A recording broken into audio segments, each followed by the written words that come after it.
J'ai vu tant de choses que vous, humains, ne pourriez pas croire. Sommes-nous encore humains quand la compréhension d'une autre espèce exige de renier notre propre nature ? C'est autour de cette vertigineuse interrogation qu'Adam Troy Castro bâtit La guerre des marionnettes, 3e volet du cycle d'André Accorte, une série qui mêle enquête, SF post-humaniste et noirceur existentielle. Ce roman, situé dans un futur au contour incertain, nous immerge dans une tragédie cosmique où la diplomatie interstellaire, la mémoire traumatique et le sacrifice corporel deviennent les terrains d'un conflit beaucoup plus vaste, celui de l'identité face à l'altérité.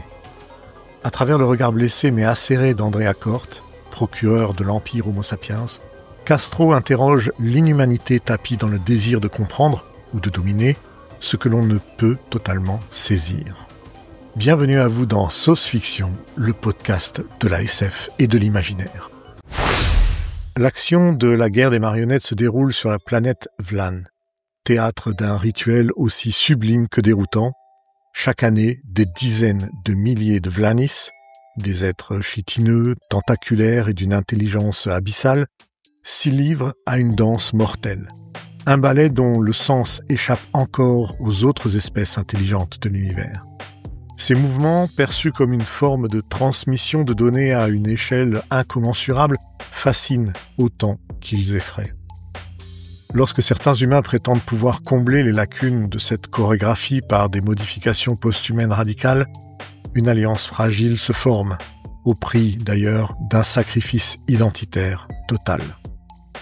André Accorte est envoyé sur place avec une mission complexe, comprendre la nature d'un cataclysme annoncé par les IA sources, éviter une guerre interespèces, retrouver une fugitive modifiée et surtout, survivre à un ballet qui tourne soudain au massacre.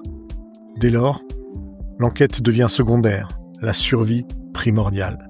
L'intrigue se tend autour d'une décision impossible, d'un dilemme moral que l'héroïne doit trancher, au risque de condamner une espèce tout entière.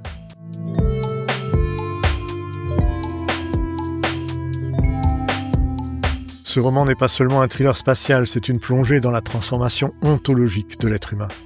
Le corps devient interface, outil, matériau à modeler, au point de franchir les frontières de l'horreur biologique. La fusion entre chair, danse et code dans le rituel des Vlanis incarne le cœur noir du récit. Comprendre l'autre implique ici de se mutiler, de perdre jusqu'à son visage.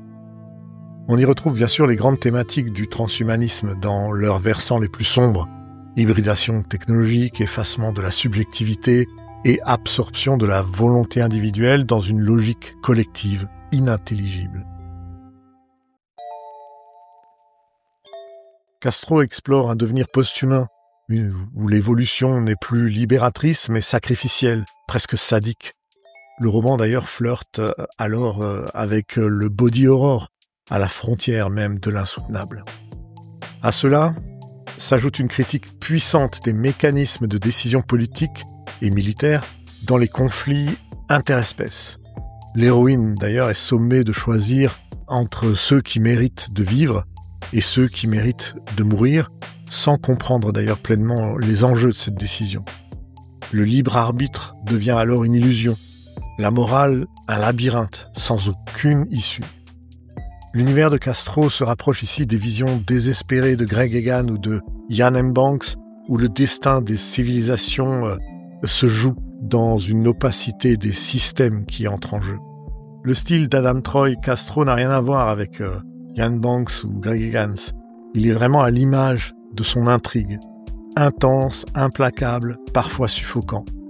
La narration épouse la confusion intérieure de Corte, dont la subjectivité est continuellement sollicitée, même voire malmenée. Les descriptions du ballet de la planète Vlan ou des mutilations des danseurs pèlerins plongent le lecteur dans une atmosphère organique, même poisseuse, où chaque mot semble suinter d'une certaine tension. Cependant, cette densité peut aussi produire une forme d'épuisement. Le rythme effréné, les enchaînements de péripéties et la violence des révélations laissent peu de place à une certaine respiration dans le texte. Ce n'est que dans les derniers chapitres, plus posés et introspectifs, que le texte atteint une vraie profondeur émotionnelle, offrant un contrepoint plus méditatif à la frénésie du récit. Il faut également souligner l'efficacité avec laquelle Castro tisse la continuité du cycle d'Andrea Corte. L'évolution psychologique de son héroïne, bien que moins centrale ici, reste l'un des fils rouges les plus puissants de la série.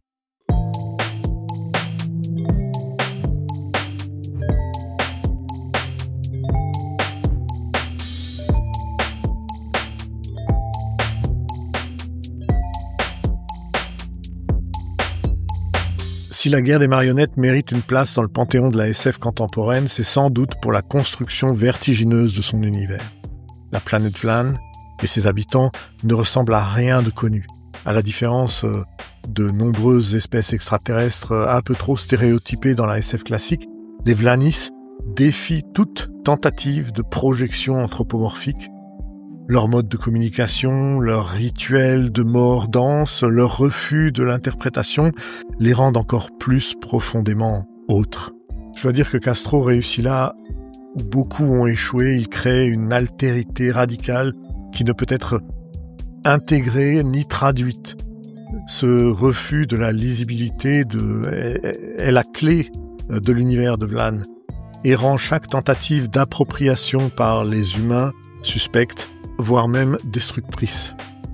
On pense immédiatement à Stanislaw Lem avec son Solaris, où l'intelligence étrangère demeure toujours hors de portée, sauf qu'ici, cette étrangeté s'incarne même dans la chair.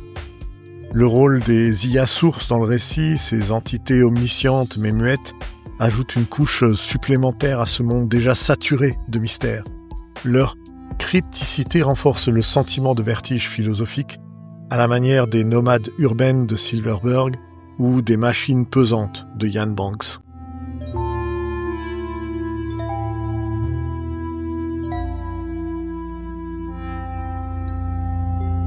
Castro s'inscrit dans la tradition d'une SF cérébrale et radicale, qui interroge autant qu'elle dérange. On retrouve des échos de Greg Egan, Diaspora, dans son approche du post-humanisme, et une proximité thématique avec Blindside de Peter White dans sa représentation d'une altérité incompréhensible. Mais Castro se distingue aussi par une sensibilité particulière. Là où Egan reste souvent abstrait et Watts cliniquement détaché, lui ancre son récit dans la chair, dans l'émotion brute. D'ailleurs, si ce troisième volet est, de l'avis de plusieurs lecteurs, le moins réussi du cycle, il n'en reste pas moins un jalon important. Il pousse à son paroxysme les intuitions des précédents tomes, au risque même de la saturation. Mais c'est aussi ce risque, narratif, esthétique, émotionnel, qui donne à la guerre des marionnettes sa puissance singulière.